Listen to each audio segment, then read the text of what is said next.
There's a lot of things that technically you are doing in your experiment that are potentially creators of noise, and that's obviously something, as best as one can pay attention to and try to minimize. The way I was preparing the samples was pretty much like assembly line style. So in my case with the agar sandwich, I made sure that when I was picking maize seedlings to use, I would just start from the left end of the row of seedlings and go to the right end, and I wouldn't pick and choose. I would always make sure that I was positioning the filter paper onto the agar surface in pretty much the exact same position every single time. The filter paper was always of a consistent size every single time.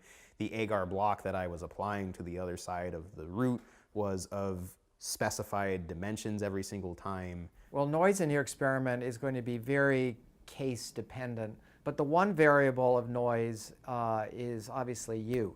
And that is like how carefully you conduct your experiment. So that is one factor of noise that, at least to some extent, you have some control over, whether that's from pipetting to timekeeping of collecting data points in your experiment. In early iterations of the agar sandwich, every setup was like a work of art because each one had its own little nuances or uniqueness to it. That has very little place in science. You want to make sure that everything is as consistent and mechanical as possible so that there is as little variation between your samples as possible.